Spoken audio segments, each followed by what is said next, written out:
Bismillahirrahmanirrahim. Assalamualaikum warahmatullahi wabarakatuh.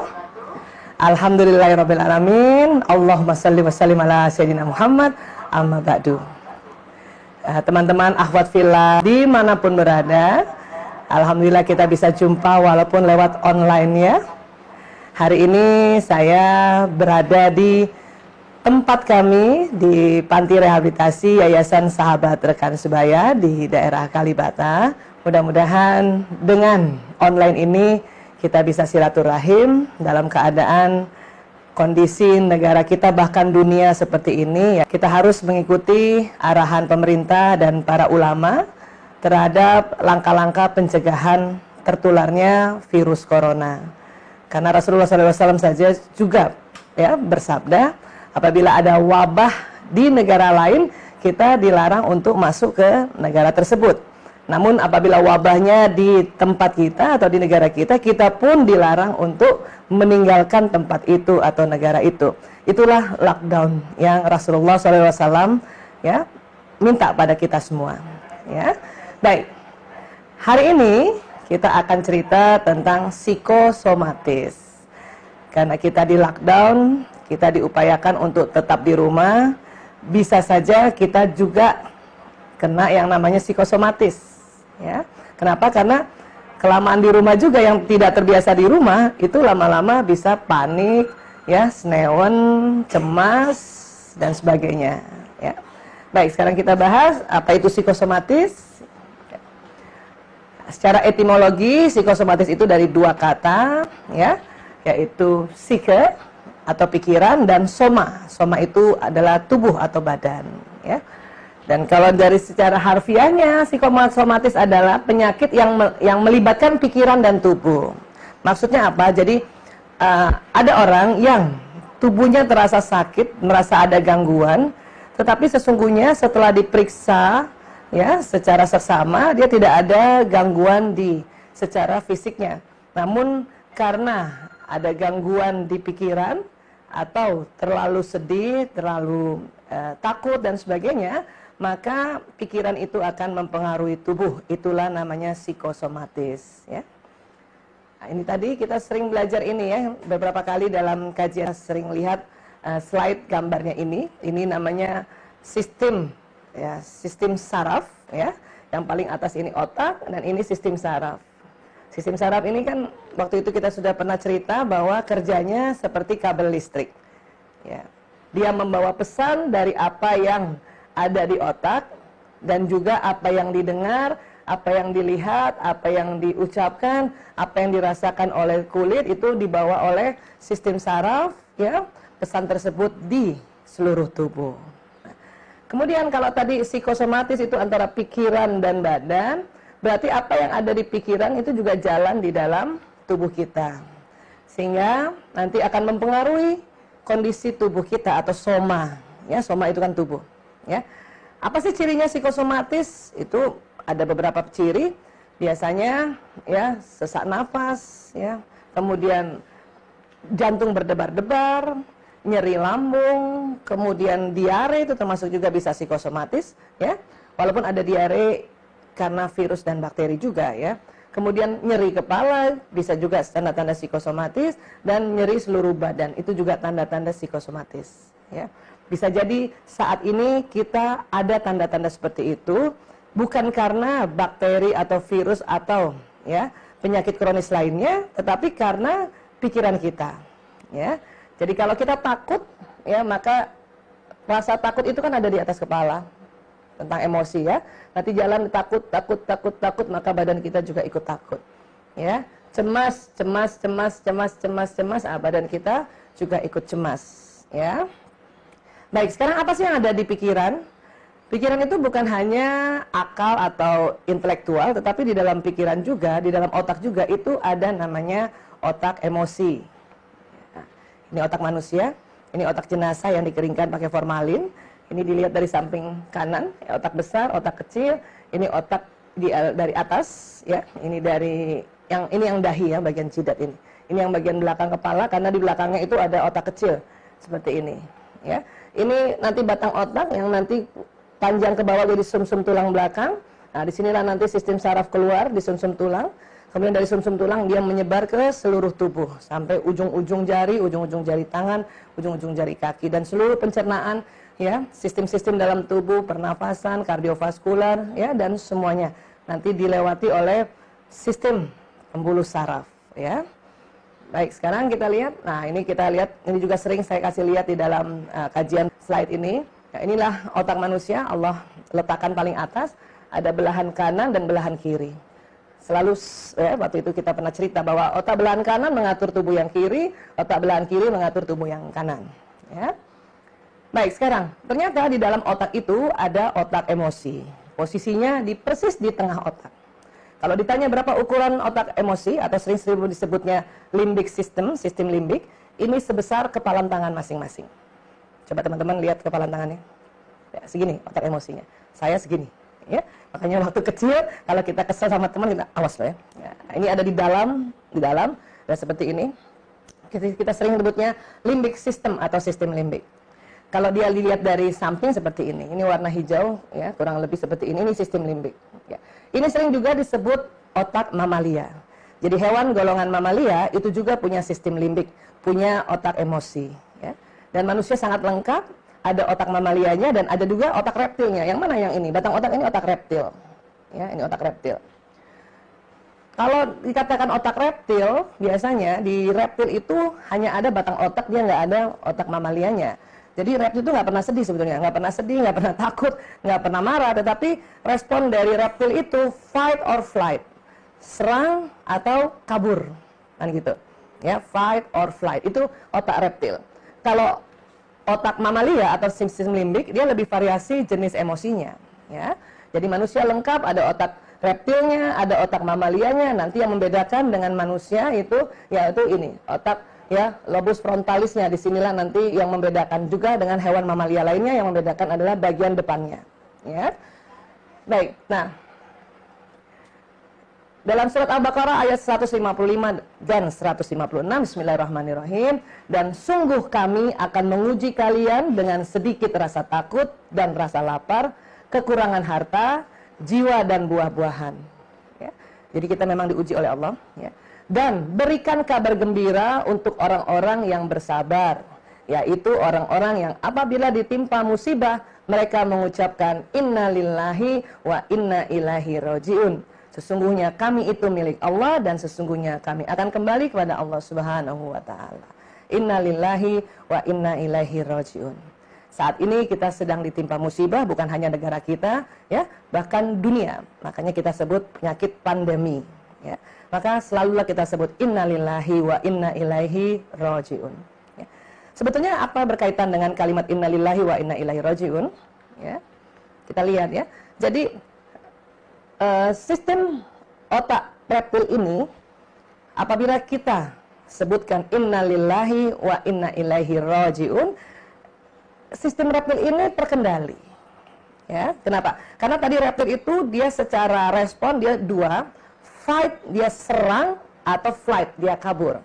Ya, tadi dikatakan oleh Rasulullah SAW, kalau kita ada wabah di suatu negara, kita jangan masuk ke situ. Jadi kita jangan pakai otak reptil kita nekat mau ke situ.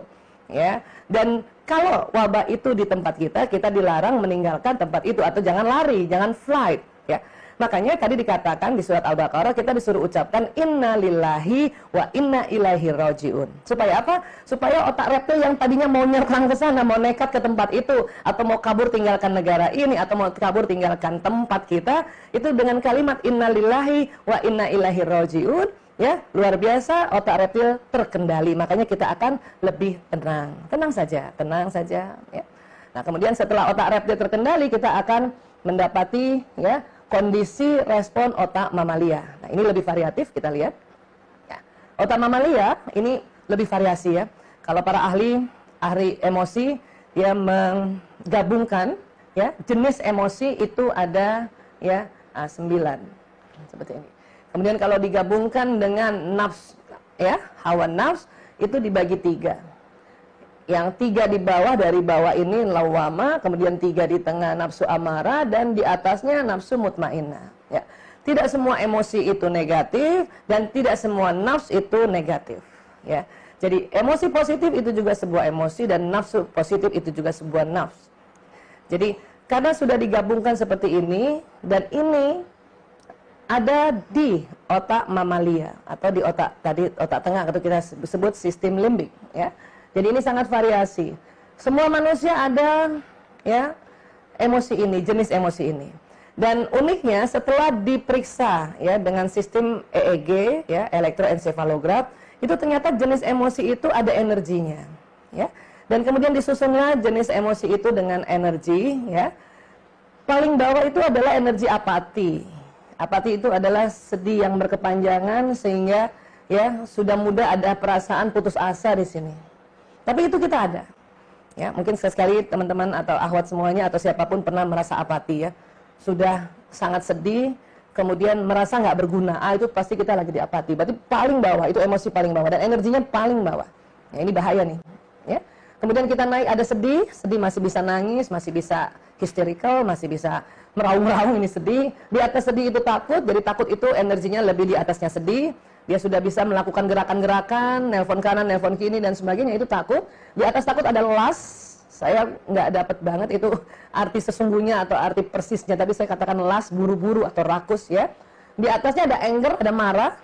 Jadi energi marah itu rupanya lebih tinggi daripada las atau takut. Di atas marah ada pride, sombong atau membangga-banggakan, ya. Nah, itu ada 6 energi negatif. Kemudian di atasnya kita sudah masuk di energi yang positif, ada courageous atau semangat, ya, gembira, ya. Kemudian ada di atasnya lagi acceptance, menerima. Ini rasa syukur di sini, ya. Kemudian paling atas itu damai, peace, di sini kebahagiaan. Ya. Ini paling atas feeling damai atau peace, dan yang paling bawah emosi apati. Ini semua ada di sistem limbik kita atau di otak emosi kita yang di bagian tengah, ya. Dan ini semua dia ada di program di otak kita, Allah ciptakan, tidak bisa hilang, ya. Kalau ditanya mengapa, ya, persisnya itu Allah yang Maha tahu, tetapi salah satu hikmahnya adalah supaya hidup kita dinamis, ya. Nggak bakal kita tahu kita bahagia kalau tidak pernah sedih. Tidak tahu juga kita, ya, rasa bersyukur kalau tidak pernah kita merasa ada rasa takut. Makanya tadi dikatakan Allah juga memang menguji kita dengan sedikit rasa takut, rasa kekurangan, seperti ini, ya. Bahkan dikatakan dalam surat Al-Hadid ayat 22 dan 23, Bismillahirrahmanirrahim, tiada suatu bencana pun yang menimpa di bumi ini, ya, tidak pula pada dirimu sendiri, melainkan telah tertulis dalam kitab Laul Mahfuz, ya, sebelum kami menciptakannya. Sesungguhnya yang demikian itu adalah mudah bagi Allah. Kami jelaskan yang demikian itu supaya kamu jangan berduka cita terhadap apa yang luput dari kamu, atau bersedih maksudnya ini, ya. Dan supaya kamu jangan terlalu gembira terhadap apa yang diberikannya kepadamu, dan Allah tidak menyukai setiap orang yang sombong lagi membanggakan diri. Jadi di Al-Hadid ini dikatakan Allah, ya, berharap, ya, atau meminta pada kita untuk kita jangan terlalu sedih, dan juga jangan terlalu gembira, dan juga tidak boleh sombong. Jadi kalau kita masukkan di level emosi, ya, Allah minta kita jangan terlalu sedih, artinya jangan jatuh ke sini, bahaya. Kalau jatuh ke sini, sebentar lagi ini jatuh ada namanya depresi. Depresi itu adalah perasaan yang tidak berguna, merasa tidak berguna lagi, dan sudah mulai ada ide mencelakakan diri sendiri, atau merasa saya nggak berguna, saya lebih baik mati. Itu depresi namanya. Itu di bawahnya ini. Makanya Allah tadi katakan jangan terlalu bersedih, jangan terlalu berduka. Takutnya dia jatuh di sini, bahaya. Ya. Bahkan Allah juga mengatakan jangan terlalu gembira. Kenapa? Karena ini gembira kan di atas ini nih. Nggak boleh di atasnya ini. Ini kalau dalam ilmu kejiwaan, kalau terlalu gembira itu kita sebut manik. Pada saat kita manik itu bahaya sekali. Kalau pada saat kita manik kita nggak bisa kontrol, ya, bisa-bisa semua barang-barang berharga kita dikasih orang tanpa kita tahu siapa yang diberikan. Nah, itu salah satu bahayanya manik. Jadi nggak boleh terlalu gembira. Jadi Allah sudah bilang dalam surat Al-Hadid nggak boleh terlalu ke bawah dan nggak boleh terlalu di atas ini. Ya, bahkan di ayat terakhirnya, ya, atau kalimat terakhirnya adalah, ya, Allah nggak suka dengan orang yang sombong. Artinya nggak boleh di sini nih. Makanya kita harus usahakan naik ke sini. Ya, ini luar biasa, ya, penemuan para ahli. Kemudian surat Al-Hadid, ya, Allah mengatakan tadi jangan terlalu berduka. Makanya Allah bilang sebenarnya semua bencana itu termasuk yang ada pada dirimu atau dari diri kita sudah tertulis di Lauh Mahfuz sebelum diciptakan. Makanya jangan terlalu sedih, jangan terlalu gembira juga bahwa kita nggak apa-apa, ya, dan juga nggak boleh terlalu sombong. Jadi emosi itu yang harus kita jaga. Kita harus terus berada di seperti ini, tetap semangat, tetap courageous, tetap merasa, ya, syukur, ya, dan juga ya senang aja Kalau disuruh lockdown ya sudah, terima dengan sabar, terima dengan bersyukur. Kapan lagi kumpul sama anak-anak, kapan lagi anak-anak yang dari jauh-jauh, bahkan yang dari luar negeri suruh pulang, ya, kapan lagi kita kumpul. Makanya kita harus berada di acceptance atau bersyukur, ya. Ada orang suka begini kalimatnya, bukan nggak bersyukur sih, kalimat seperti itu berarti itu saat itu tidak bersyukur. Ya, orang bersyukur ada di level atas, dia acceptance, menerima, dia senang aja. Ya, iya, alhamdulillah anak-anak pulang semua, alhamdulillah, ya, kita ada semua di rumah, gitu aja. Jadi kalau ada orang bilang, gue sih bukannya nggak syukur, itu berarti dia masih di bawah sini itu pada saat itu, ya. Kenapa saya katakan pada saat itu? Karena memang emosi ini dia naik turun dan dia ada di otak kita. Maka untuk kita bisa naikkan emosi ini, ya, teknik yang Allah sudah ajarkan lewat nabinya pada kita semua umat Islam, kita disuruh istighfar. Ya, kita memang lama masuk di rumah, kemudian kita mungkin tadi ada sedikit ketakutan tentang kondisi negara ini atau kondisi dunia. Kita takut mungkin ya nggak ketemu orang, mungkin ada orang juga yang takut nggak dapat sembako dan sebagainya, ya, pekerjaannya terganggu dan sebagainya. Ya, itu memang lazim ada rasa takut di sini, tetapi ayo angkat supaya kita berada di zona yang kita sebut zona ikhlas. Ciri zona ikhlas itu semangat, syukur dan damai. Maka naikkan. Memang takut ada di sini. Ini nggak bisa hilang, ada di otak kita. Maka kita istighfar. Astaghfirullahalazim. Astaghfirullahalazim. Jadi istighfar supaya kita naik. Dan pada saat kita dari takut mau naik ke atas itu berkecamuk perasaan, mau buru-buru. Ya, makanya mungkin ya maaf orang-orang yang mungkin ya menyerbu di mana saja tempat pembelanjaan itu karena awalnya takut dan kemudian dia naik jadi buru-buru. Ya, harusnya diam dulu, tenang dulu, istighfar terus, istighfar. Nanti habis dari buru-buru pengen marah itu biasanya. Tapi terus kita saat ini siapa yang mau kita marahin? Ya, siapa yang kita mau marah sama siapa? Kita mau marah sama negara siapa? Kita mau marah sama siapa? Padahal dikatakan dalam surat Al-Hadid memang ya musibah itu sudah tertulis di Lauh Mahfuz. Nah, ini. Jadi kita istighfar saja supaya kita naik lagi. Pada saat kita istighfar habis marah baru sampai sini, terkadang ada perasaan ya, nggak apa-apa, ya, gua nggak bakal deh. Virus takut sama badan gua, hati-hati, itu berarti itu sombong. Itu kita istighfar lagi, astagfirullahalazim, ya. Memang ini emosi ini ada di otak kita, jadi dia berkecamuk di dalam benak kita, ya. Dan nanti apa yang terjadi itu tadi, itu perasaan yang nano tadi naik turun. Maka istighfar terus sampai ada perasaan, ya, tetap semangat. Kenapa? Kan sudah diminta oleh pemerintah dan para ulama, bahkan dunia, bahkan Rasulullah SAW juga sudah bersabda untuk kita lockdown, ya. Mau apa? Ya itu tadi, semangat aja. Kita melakukan pekerjaan dari rumah, ya. Nah ini tadi makanya kita senang sekali sekarang untung di era digital yang bisa semua apa-apa online, anak-anak sekolah online, ujian online, termasuk anak kami yang bungsu aja mau ujian, terpaksa dia upraknya online. Ya itu unik sekali waktu saya dampingi adik ragil online di rumah, ya dia ujian praktek bahasa, ujian praktek musik, ujian praktek masak itu ya di depannya laptop gitu. Saya perhatikan, ya Allah, ya unik sekali. Tapi inilah ya untungnya saat ini era digital dan kita ya masih dimudahkan ya di rumah untuk bisa melakukan apa-apa. Ini harus bersyukur, makanya itu tadi acceptance, menerima. Ya, jadi tetapi memang emosi ini naik turun. Bahayanya apa kalau dia turun? Kita lupa bahwa Allah Maha segalanya. Ya. Ini terus terang secara ekonomi siapapun dimanapun sedang terpuruk atau sedang terganggu ekonominya. Tetapi kalau kita terlalu takut di sini terus nggak cepat-cepat naik, nanti kita lupa kalau Allah Maha pemberi rezeki, Allah yang Maha kaya. Kalau kita selalu di sini, aduh takut, gimana ya nanti, ya gaji gimana ya nanti, pendapatan gimana, itu berarti kita nanti turun di sini. Hati-hati. Makanya mengapa kita diminta untuk naik terus ke atas, ya. Dan emosi ini memang tidak bisa hilang, dia ada di otak. Makanya kalimat yang lebih tepat adalah, ya Allah, angkat takutku. Jadi keliru kalau ya Allah, hilangkan takutku. Kenapa? Karena emosi ini tidak hilang, dia ada di limbic system di otak bagian tengah, ya. Hari ini kita sudah istighfar, rasa takutnya sudah terangkat, ya. Besok dengar berita, kita mulai masuk jatuh lagi takut, maka kita angkat lagi. Ya Allah, angkat takutku, ya Allah, angkat marahku, angkat sombongku, ya Allah. Ya. Makanya istilah anak sekarang, move on. Ya, move on, naik ke atas, please move on. Saya aja kalau lagi sedih, itu anak-anak langsung, ayo dong Bu, move on, gitu ya. Oke, ya. Tapi itu tadi, teknik move on yang tercepat rupanya, ya Allah sudah ajarkan lewat nabinya kepada kita semua adalah istighfar. Astagfirullahalazim, astagfirullahalazim. Secara respirasi, istighfar itu rupanya pada saat kita lafazkan itu huruf jaharnya banyak. Astagfirullahalazim. Nah, pada saat huruf jahar disebutkan itu karbon dioksida banyak keluar. Ya, coba deh kita istighfar yuk, sama-sama istighfar yuk. Astagfirullahalazim. Nah, setelah istighfar perhatikan hidung langsung mengambil oksigen. Ya, coba. Astagfirullahalazim. Nah, hidung langsung mengambil oksigen. Ya.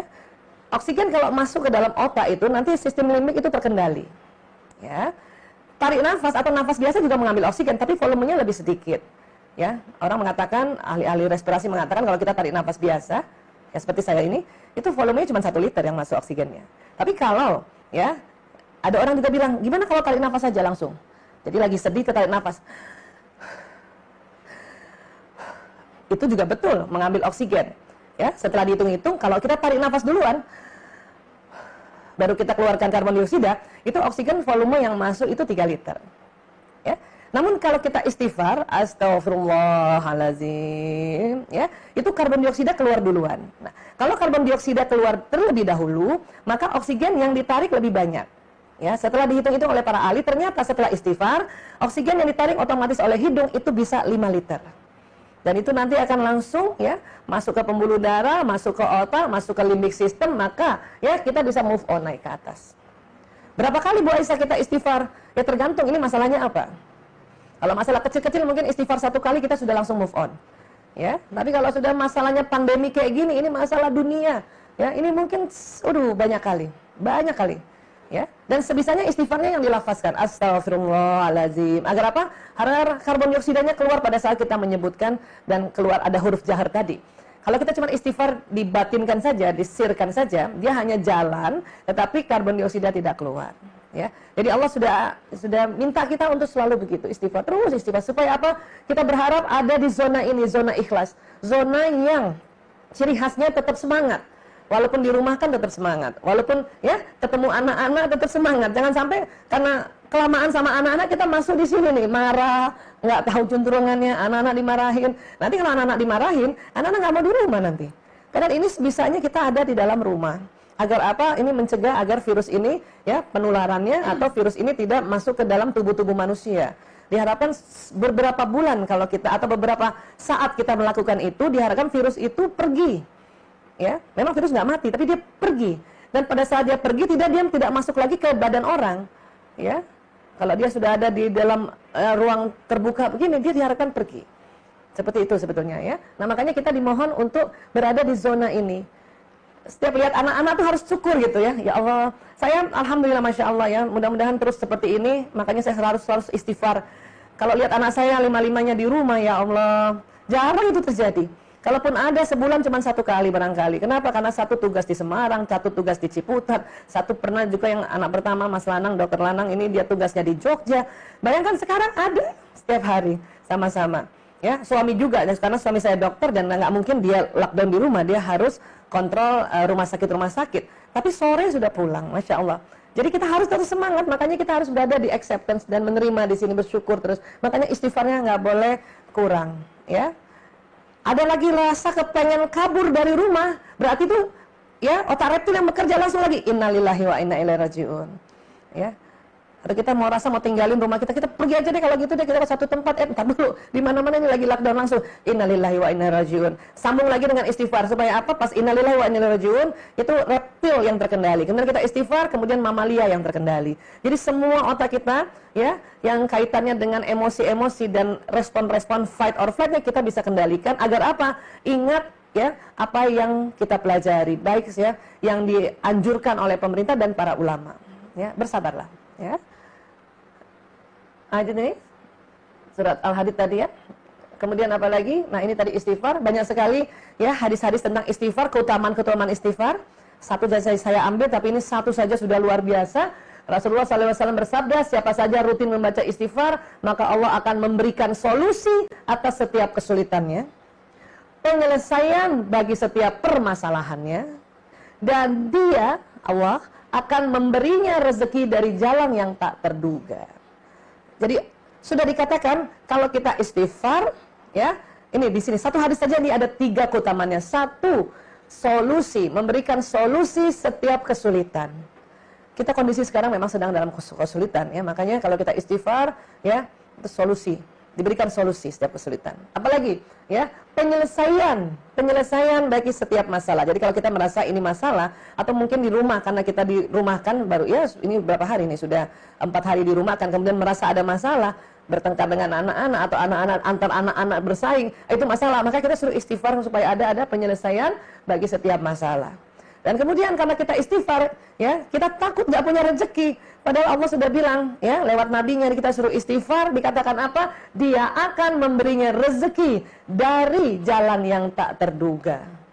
Ya, biasanya mungkin kita harus ke kantor, ya, atau harus mengerjakan sesuatu, tetapi karena nggak ke sana, ya, khawatir rezekinya dari kantor nggak dapat, tetapi dikatakan akan, ya, diberikan rezeki dari jalan yang tak terduga. Ya, ini, ya, luar biasa. Makanya kita, ya, istighfar itu alhamdulillah, ya, karena dari kecil juga diajarkan kita istighfar otomatis. Ibu-ibu juga istighfar, makanya otomatis. Cuman tolong karena sudah rajin taklim, istighfarnya yang cantik, ya. Ingat pelajaran kita dulu. Bisa? Astagfirullahaladzim. Bisa gitu?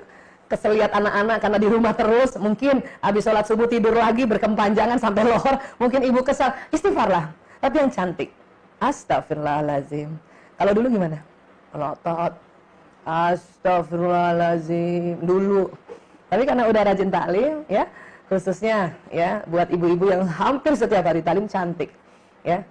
Kadang-kadang kita suka, ya, kelamaan di rumah, itu kadang-kadang yang nggak mau marah jadi marah. Kenapa? Emosi tadi makin turun, maka istighfarlah. Astagfirullahaladzim, astagfirullahaladzim. Ingat dia punya, ya, keutamaan istighfarnya. Nabi sudah janjikan, ya, keutamaan istighfar.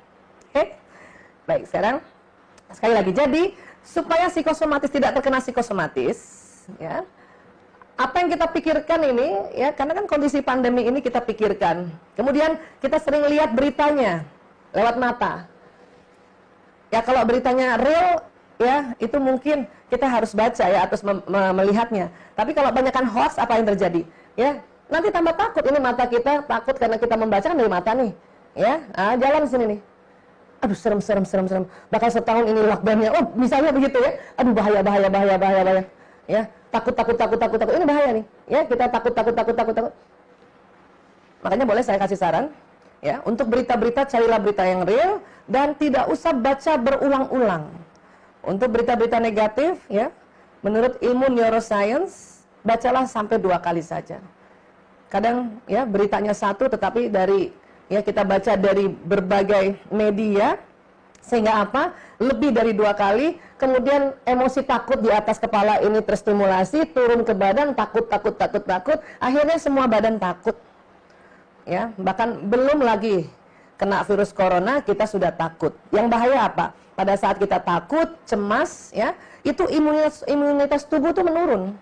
Daya tahan tubuh menurun. Itu belum lagi kena corona, virus lain aja yang ada di sekitar rumah itu bisa kena kita, ya, bisa kena virus influenza. Virus influenza itu juga nggak enak itu kalau udah masuk ke kita tuh. Apalagi sekarang kalau virus influenza kemudian suhunya juga meningkat, itu untuk, ya, langkah-langkah pencegahan kadang-kadang diisolasi itu, ya. Apalagi virus yang ada di sekitar kita, bisa juga misalnya virus demam berdarah, kan bisa tuh. Ya, makanya mengapa kalau kita terlalu takut, cemas dan sebagainya, perasaan negatif, tidak cepat-cepat kita, ya, rilis dan tidak cepat-cepat kita angkat, itu daya tahan tubuh menurun. Ya, jadi ini yang perlu diperhatikan juga. Ya, kita sudah patuh pada pemerintah, sudah patuh sama ulama, dan harus juga kita perhatikan. Ya, nomor 1 adalah, ya, jaga mindset kita, jaga emosi kita. Ya, sudah dikasih tahu cara-caranya, kita suruh mengatakan innalillahi wa inna ilaihi raji'un, dan kemudian kita juga suruh istighfar sebanyak-banyaknya. La haula wala quwata illa billah. Itu diminta seperti itu, ya. Agar apa? Agar tubuh ini tidak, ya, tidak menjadi sakit, belum apa-apa sudah sakit. Ya. Bagaimana yang punya penyakit kronis, yang punya hipertensi dan punya diabetes? Nah, dikatakan juga apabila kita punya hipertensi dan diabetes itu, ya, menambah berat apabila kena penyakit lain atau virus yang lain. Artinya apa? Sudahlah hipertensi, kemudian kita psikosomatis, atau sudahlah hipertensi, memang hipertensi, kita tambah sakit karena banyak pikiran, itu nanti double-double. ya itu imunitas tubuhnya terus pasti ya langsung sangat menurun. Ini yang harus perlu diperhatikan, ya. Makanan bagaimana Bu Aisyah? Makanan, nutrisi, yaitu makanan dan nutrisi itu penting sekali untuk energi tubuh kita. Ya, saat ini sekarang diminta banyak-banyak makan buah-buahan dan sayuran. Agar apa? Agar ya itu buah dan sayur kan itu prebiotik ya. Agar apa? Agar juga bakteri-bakteri yang baik di tubuh kita itu dia hidup. Supaya apa? Supaya mereka juga ya bisa melawan. Kalau ada bakteri yang lain, ini belum tentu hanya virus corona ya, bakteri lain kan perlu ya kita jaga supaya dia juga bakteri negatif yang dari luar tidak masuk ke dalam tubuh. Makanya bakteri-bakteri positif yang ada di tubuh itu harus diaktifkan ya. Dengan cara itu tadi makan buah dan makan sayuran, ya. Baik, sekarang. Nah, sekarang jantung, ya. Gimana dengan jantung? Nah, ini tadi jantung kan ada di dada ya, Bu. Bu Aisyah, katanya emosi di otak, ya, marah di otak. Tapi kok saya rasanya kalau marah rasanya di dada ya? Iya betul. Rumah emosi itu di otak atau di limbik system atau otak bagian dalam sini. Tetapi yang dirasakan adalah di jantung. Kenapa? Karena sistem saraf otak membawa pesan emosi itu mampir di jantung. Mampir di jantung.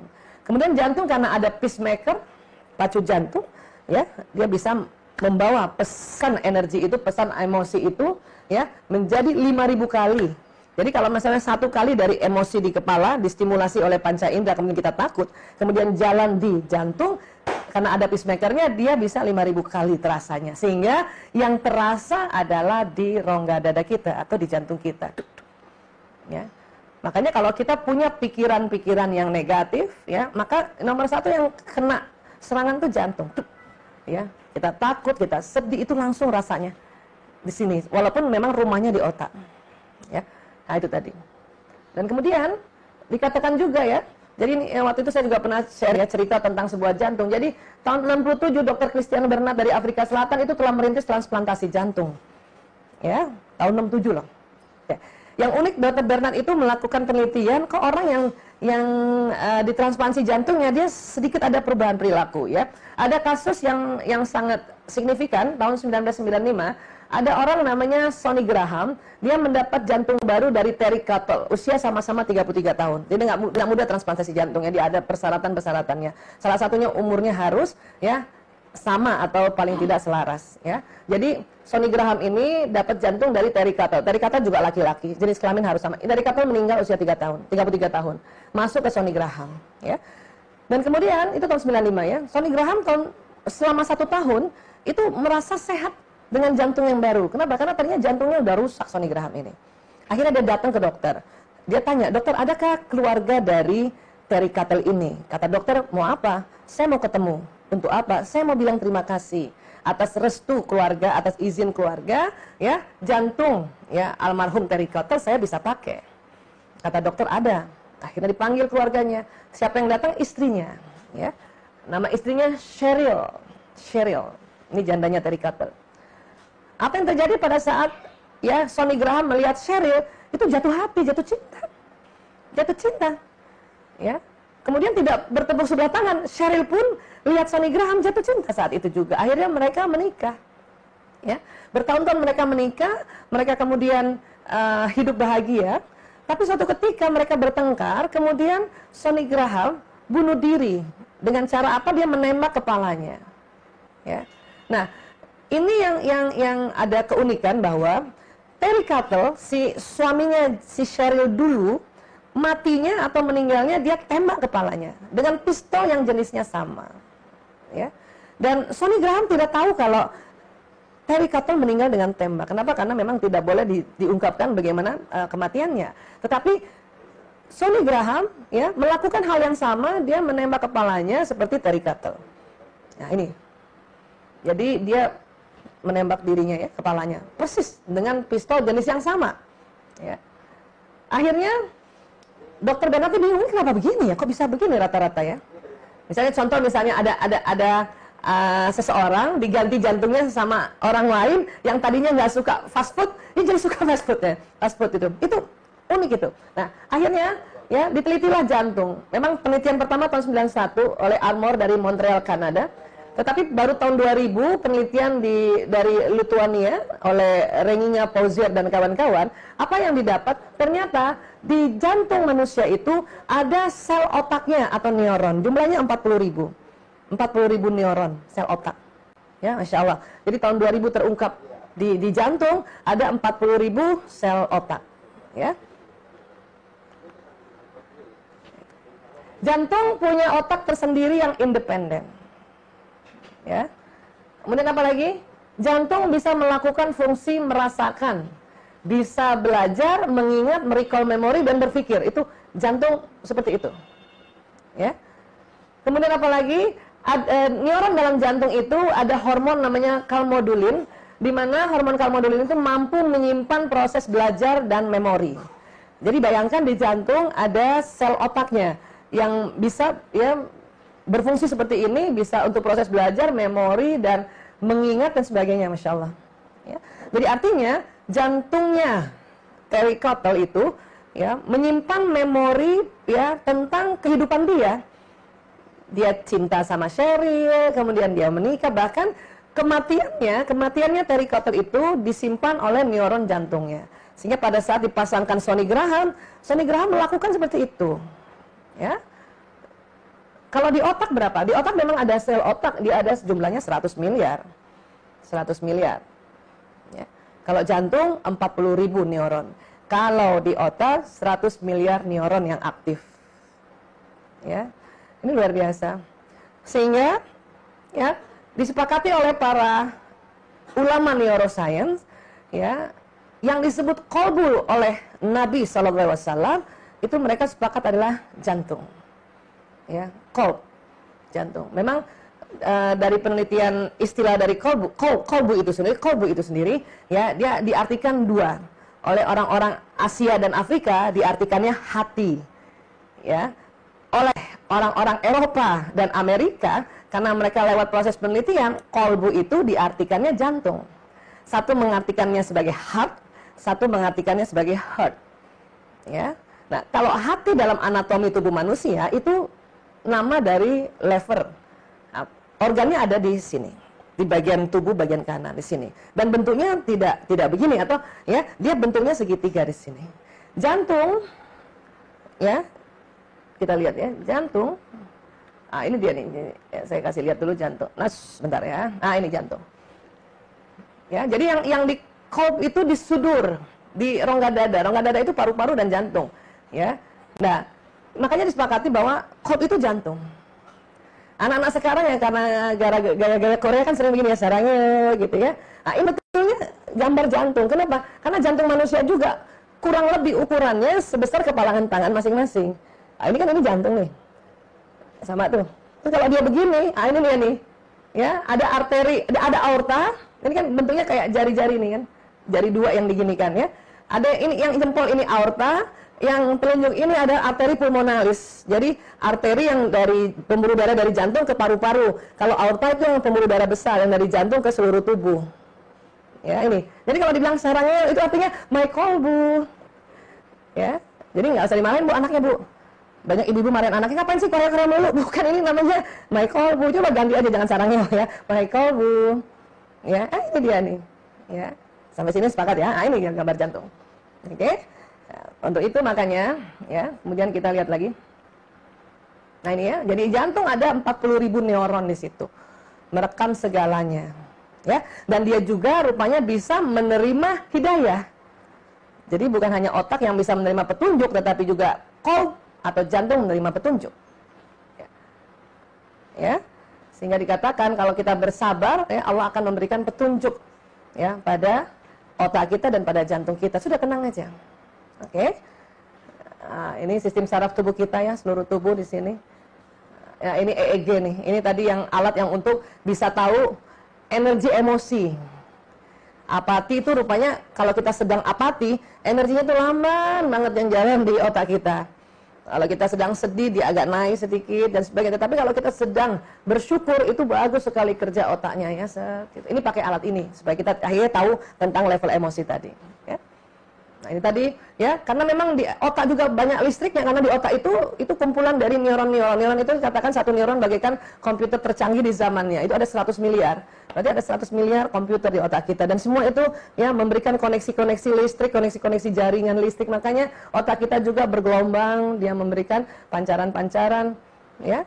Petunjuk juga diterimanya lewat otak dan lewat kolbu juga. Makanya tenang, dengan kondisi tenang ya, kita ya pada saat kita lagi bahaya seperti ini, kita disuruh katakan innalillahi wa inna ilaihi rajiun, makanya otak reptil terkendali.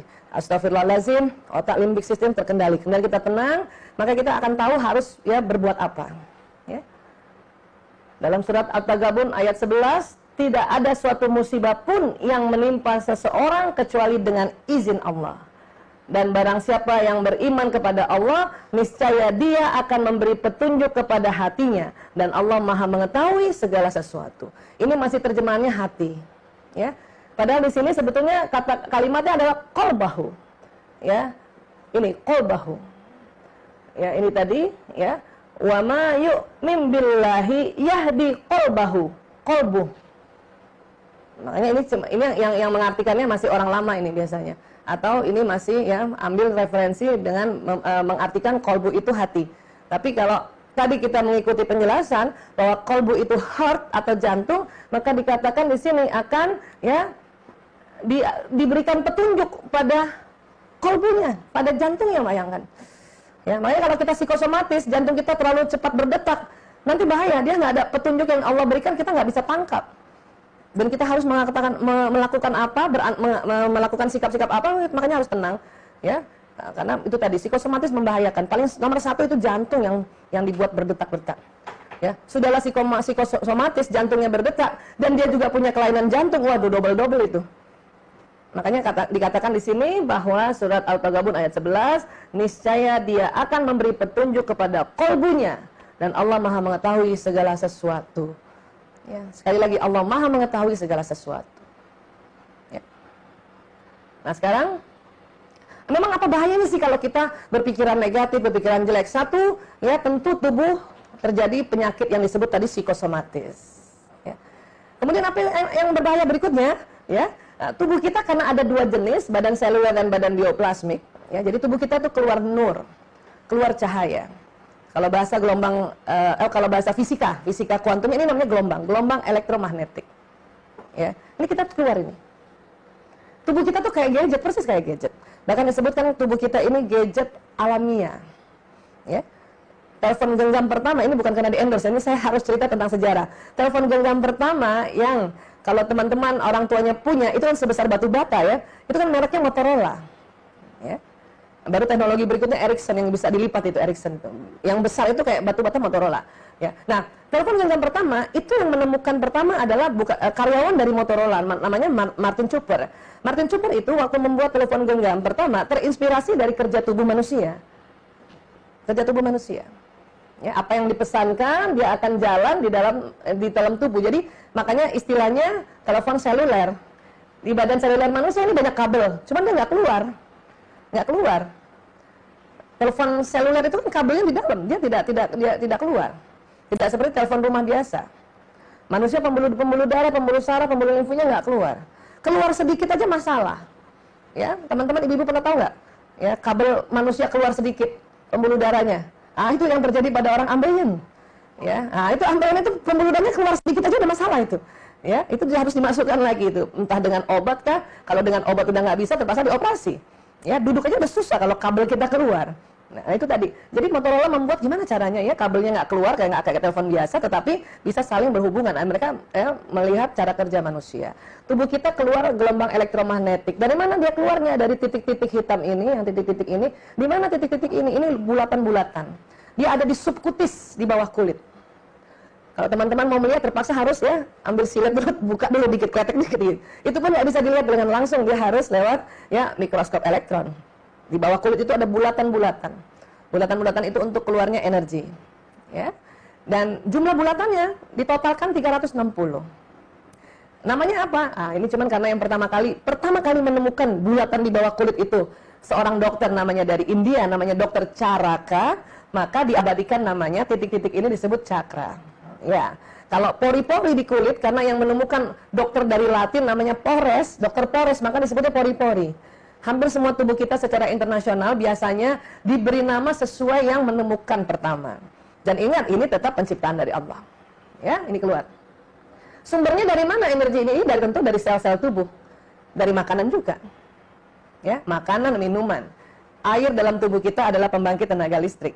Ya, makanan itu nanti akan diproses di sel, ada mitokondria, ada lisosom, ya, ada retikulum dan sebagainya. Itu nanti akan membentuk energi. Satu energi tubuh, satu lagi energi yang keluar dari pembuluh meridian ini.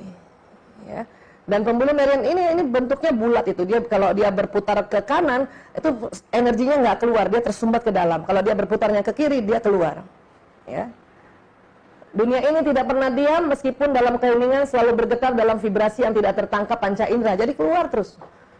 Emang kita tidak dikasih kemampuan untuk melihat langsung. Hanya beberapa orang saja yang Allah kasih petunjuk untuk bisa melihat langsung. Biasanya kita harus lihatnya lewat alat.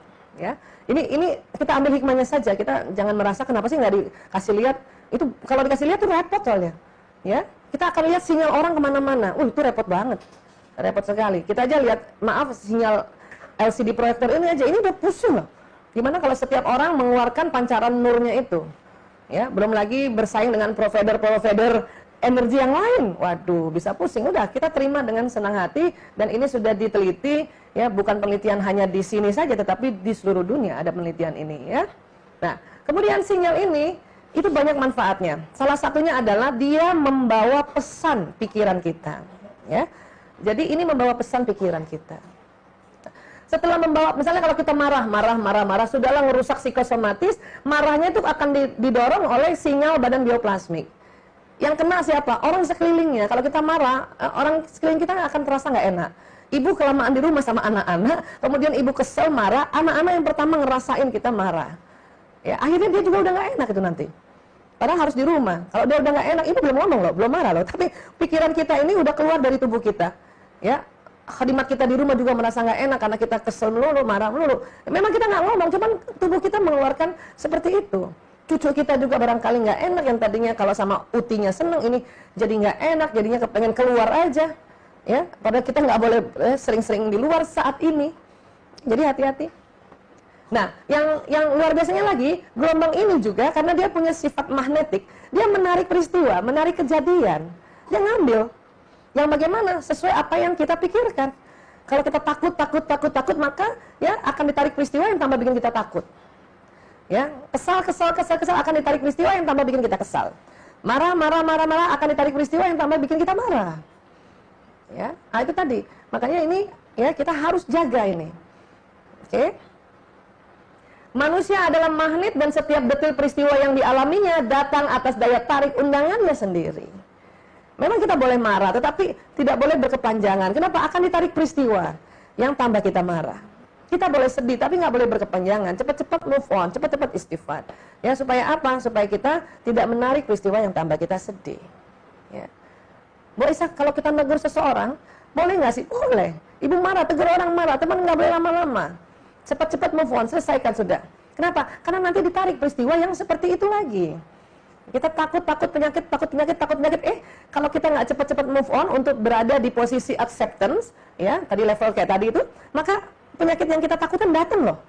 Ya, itu hati-hati karena memang atas undangannya sendiri. Ya. Jadi tubuh kita itu dunia ini nih, dunia ini hampa sebetulnya. Artinya begini, kalau ibu-ibu atau teman-teman pernah masuk ke dalam gua yang hampa itu, yang kosong itu, kalau kita bicara kan dia memantul kan. Hai kan gitu. Atau jangan gua lah, kita jarang masuk gua ya. Masuk rumah lah, rumah yang baru, yang nggak ada barang-barang di rumah itu. Kita masuk, kita bicara memantul, balik ke kita. Ya, halo, paling lo. Kan nggak mungkin halo, hai, nggak mungkin gitu. Ya, saya cantik itu baliknya cantik, tik. Nggak mungkin. Saya cantik, masa, nggak mungkin. Nah. Artinya apa? Dunia kita karena dia memang ya tempat yang seperti ruangan kosong, maka setiap kita ucapkan sesuatu, ya, berniat sesuatu, berpikiran sesuatu, berdoa sesuatu, maka akan kembali. Hanya seperti tadi, dalam rumah ini sebetulnya masih ada gemanya, hanya dia berkurang karena ada benda-benda. Dunia juga, dunia kita juga ini, itu sebetulnya setiap kita mengucapkan sesuatu, dia akan kembali ke kita. Cuman daya pantulnya berkurang karena sudah terlalu banyak terlalu banyak ya gedung-gedung, jembatan layang. Kalau pohon malah dia membantu memberikan sinyal. Kenapa? Daun-daun juga memberikan gelombang. Ya. Jadi kalau di dalam kota karena terlalu banyak gedung, ya, gedung-gedung tinggi, belum lagi jembatan layang, belum lagi ya dinding-dinding, entah dinding apa itu. Makanya kenapa kita disuruh doanya berulang-ulang, ya, agar kalimat yang kita ucapkan dalam bentuk doa itu langsung ketarik. Kalau zaman dulu karena tempatnya lebih banyak masih alami, orang-orang tua kita dulu kalau berdoa itu kayaknya sakti banget itu, langsung terijabah. Kenapa? Nggak ada hambatan-hambatan.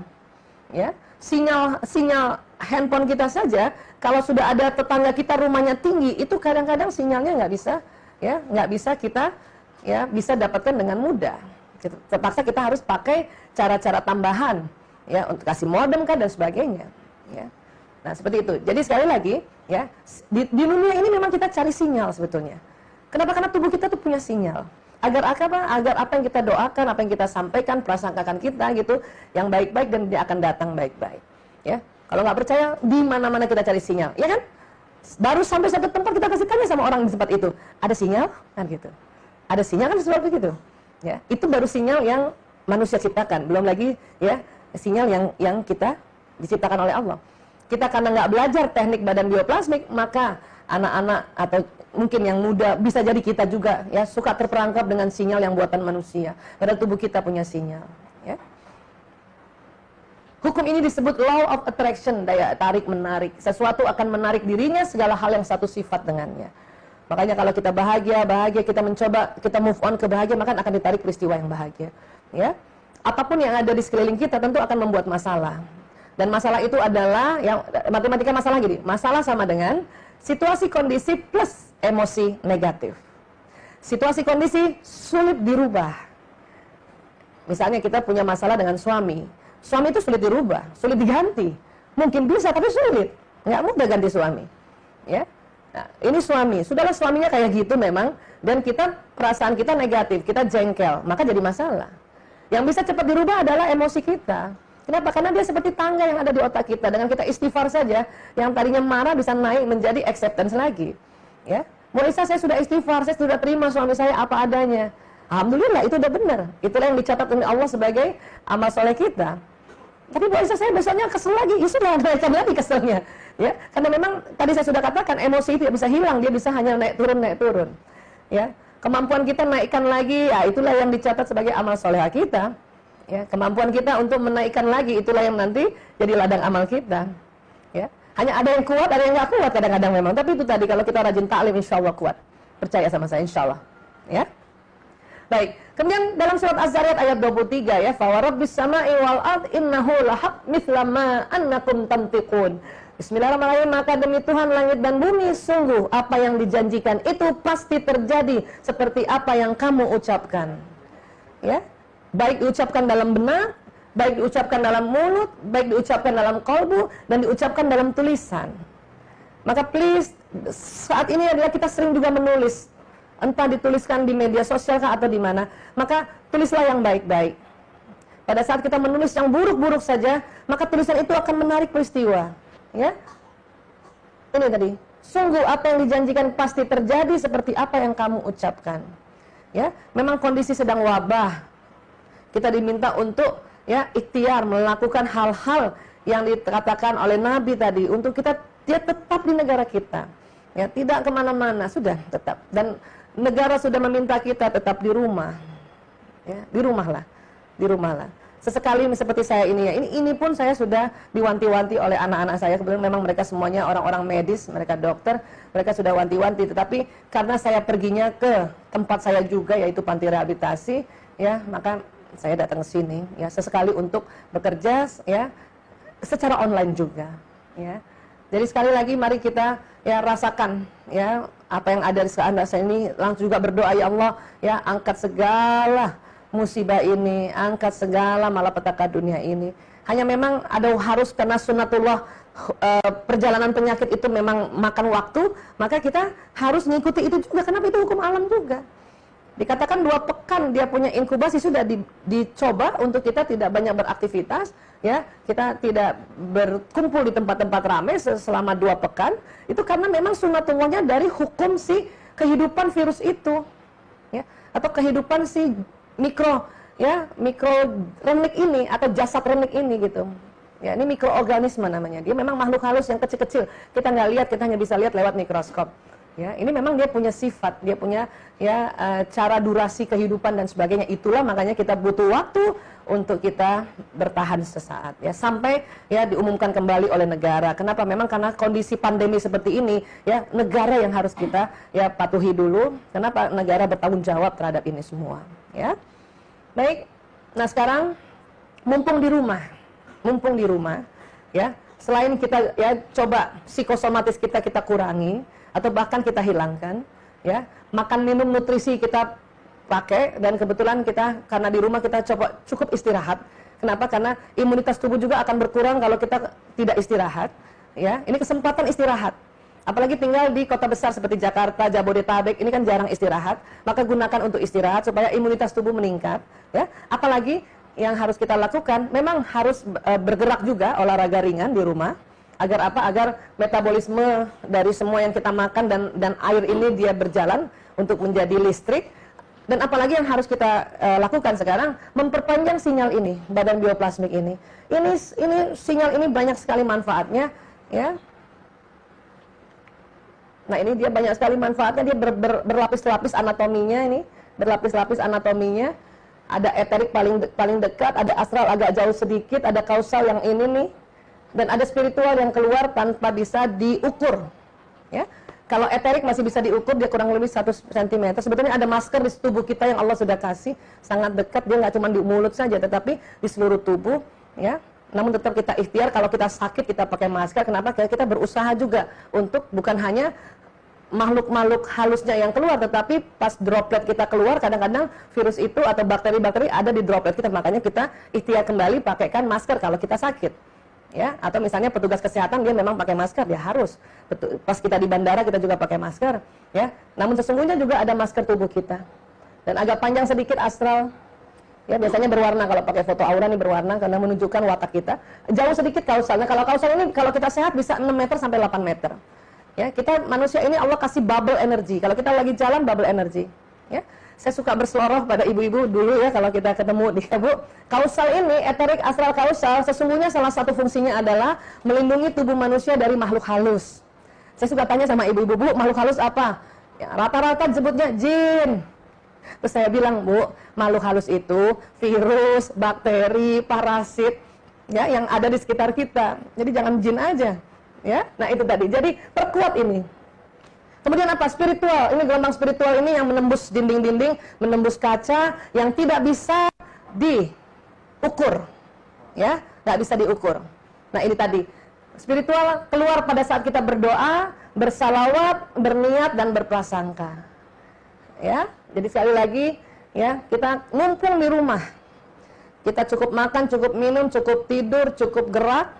Maka apa sinyal kita yang ini akan memanjang dan tebal, melindungi kita, ya. Kemudian apalagi yang mau kita lakukan karena kita mumpung di rumah, ya. Itu tadi mulailah berwudu yang benar-benar berwudu, tidak terburu-buru. Kenapa? Karena berwudu itu dia akan menstimulasi, ya, putaran dari, ya, gelombang elektromagnetik. Bisa jadi tubuh kita karena terlalu penat putarannya ke kanan sehingga bumpet di dalam tuh, bantet. Ya, makanya dengan berwudu, ya, selain membersihkan kotoran yang permukaan kulit, maka dengan berwudu asal, ya, waktu berwudu diusap. Maka pada saat kita mengusap, ya, pembuluh cakra yang ada di subkutis itu terstimulasi. Yang tadinya tersumbat akhirnya berputar ke kiri dan dia mengeluarkan gelombang. Ya, tangan juga dulu saya, ya, belum belajar ilmu ini, terus ya kadang-kadang wudu cuman air diginikan saja. Ini masih kurang. Ini ternyata hanya membersihkan kotoran atau debu-debu yang ada di kulit. Tetapi kalau kita usap, ya, maka, ya, pembuluh darah semua juga terstimulasi, pembuluh, ya, saraf terstimulasi, dan satu lagi pembuluh energi yang terstimulasi, yaitu, ya, titik-titik ini. Kepala juga, mulai dari dahi sini sampai belakang itu ada titik-titik cakranya. Makanya memang lebih afdal kalau kita usap semuanya. Ibu-ibu karena malas kadang-kadang buka jilbab karena kita di luar rumah, ingat ya Bu, kita suka begini doang nih. Walaupun 3 helai aja itu juga tetap sah, tapi berarti kita ya ada yang kurang kita usap. Telinga juga, telinga karena titik-titiknya banyak, dari daun telinga sampai di atas-atasnya itu titik-titiknya itu banyak, itu harusnya diusap. Kita kadang suka malas, kita gini kan Bu ya tuh, karena kita keluar rumah kan. Tapi kalau sekarang di rumah, Masya Allah, wudunya bisa sempurna. Kaki juga dulu kaki nih ya, kadang-kadang kan karena cuma ada air kita begini-gini aja, sekarang harus diusap. Makanya tempat wudu yang bagus kalau ada tempat kakinya, itu yang benar itu. Ya, kenapa? Supaya sinyal ini terbuka, maka orang yang suka menjaga wudunya itu kelihatan cahayanya, Masya Allah. Ya, dan apalagi ya tentu sholat ini adalah ibadah yang seluruh cakra badan kita terbuka. Kenapa? Karena dia ada gerakan-gerakan, terutama gerakan ruku dan kemudian sujud. Kalau dari ilmu energis, gerakan sujud itu namanya grounding. Ya, itu membuka cakra-cakra yang ada di belakang kita dan depan kita. Kalau tadi wudu kan yang diusap saja. Ya. Kemudian semakin banyak rakaatnya ibu lakukan, teman-teman lakukan, artinya tidak hanya sholat fardu tetapi juga sholat sunnah, itu sinyal semakin panjang. Kalau buatan manusia yang ya paling bagusnya 4G, ini bisa 4000G. Waduh, kayak apa itu? Ya, sinyalnya keren banget itu berarti. Ya, sholat zuhur 4 rakaat dengan ya itu juga membuat sinyal yang fardu atau sinyal yang standar. Tapi kalau ada orang lagi tambahkan qobliyah ba'diyahnya, Masya Allah, keren banget. Duha yang biasanya kita di kantor, kemudian sholat duhanya terburu-buru, ya, dan cuma 2 rakaat barangkali. Mumpung di rumah bisa di atas 2 rakaat. Ya, bahkan perkuat lagi dengan 12 rakaat, Masya Allah. Habis itu kita doa tentang rezeki, Masya Allah. Ya, saum, ya. Mumpung nih, mungkin saya biasanya karena harus keluar, saya ingat saya kalau Senin Kamis itu ya harus ngomong banyak lebar, kadang-kadang juga waktu masih ada, ya waktu itu masih ya sulit sekali melakukan saum. Kenapa? Karena harus diundang makan orang-orang. Mumpung di rumah ini bisa lakukan saum Senin Kamis. Ya Allah ya. Pada saat kita saum, sinyal panjang sekali. Makanya dikatakan orang yang lagi saum dilarang ngomong yang jelek-jelek, berpikiran jelek-jelek. Kenapa? Pasti terjadi. Kenapa? Apa yang diucapkan itu ya dia pergi, didorong oleh sinyal yang pada saat kita sedang saum itu. Ya, kalau bahasa sekarang disebutnya terbroadcast. Dan ingat, sinyal ini akan menarik peristiwa ya, apa yang kita ucapkan itu. Ya, dan yang paling afdal memang sinyal paling panjang itu adalah menjelang buka puasa. Dari situlah afdal doa. Ya, makanya mumpung libur. Apalagi sedekah. Makanya hampir semua arahan dari para ulama dan Nabi juga untuk kita berinfak. Ya, pada saat kita musibah kita disuruh berinfak. Kenapa? Ternyata pada saat kita berinfak, ya zakat, infak, sedekah, itu sinyal kita memanjang dan kita doa. Kenapa? Karena sinyal yang kita panjangkan ini untuk membroadcast doa kita ke alam semesta ini. Ya, dan karena izin Allah, apa yang kita minta di alam semesta ini akan ditarik. Ya, apalagi usia lanjut. Orang yang sudah usia lanjut, sinyalnya semakin panjang. Ya, kenapa? Karena memang dia sudah makin lama beribadah. Memang badan selulernya, badan kasarnya melemah, tidak bisa kemana-mana, tetapi badan sinyalnya, badan bioplasmiknya itu memanjang. Dia itu yang bisa kita drive. Ya, jadi kalau kita sudah di atas 50-an, ya sudahlah, kita di rumah tenang-tenang saja. Sinyal kita panjang. Kita doakan anak kita, cucu kita, mantu kita, doakan staf kita, doakan kita punya orang-orang yang kita kenal, bahkan yang tidak kita kenal. Ya, tugas kita memang itu sudah. Kalau kita sudah ya masuk usia lanjut, apalagi di atas 55 tahun ke atas. Apalagi teman-teman ibu-ibu yang masih hidup di atas 70 tahun. Keren banget sinyalnya, Bu. Doanya kencang itu. Masya Allah. Ya, jadi tenang-tenang aja di rumah ya. Ya. Apalagi wanita hamil, Masya Allah. Satu sinyal dari ibunya, satu sinyal lagi dari anaknya. Semakin besar usia janin, maka semakin panjang sinyalnya. Makanya wanita hamil itu afdal doanya. Dan wanita hamil nggak boleh ngomong sembarangan. Apa yang diucapkan bisa terjadi, bisa ketarik. Ibu-ibu yang hamil tenang-tenang saja di rumah ya. Apalagi ibu-ibu hamil karena bawa manusia baru dalam rahimnya, ya itu juga rentan kena ya mikroorganisme di luar sana. Maka tenang-tenang saja di rumah. Ya. Apalagi ayah bunda suami istri. Makanya mumpung waktunya lama banyak di rumah, makanya berdoa-berdoalah ya. Dengan anak-anak juga, apalagi ibu dengan anak-anak. Masya Allah, sinyal anak sama dengan sinyal ibu. Makanya mumpung anak-anak di rumah, sama-sama beribadah, tingkatkan ibadah kita ya. kemudian dekatkan diri pada Allah, kita banyak beristighfar untuk selalu naikkan emosi kita sampai ke level selalu bersyukur atau zona ikhlas, insya Allah ya, lockdown membawa keberkahan untuk keluarga kita. Dan kalau keluarga kita membawa berkah, keluarga lainnya juga, maka insya Allah itu virus segera pergi dari dunia ini ya. Baik teman-teman, terima kasih. Insya Allah ya ada manfaatnya kajian online saat ini ya. Saya mohon maaf lahir batin ya, doakan bersama-sama ya untuk negara kita dan seluruh dunia. Allah angkat segala penyakit yang ada ya, dan juga jaga diri, jaga kesehatan, jaga kebersihan, dan jaga emosi dan pikiran kita. Wabillahi taufiq wal hidayah. Assalamualaikum warahmatullahi wabarakatuh.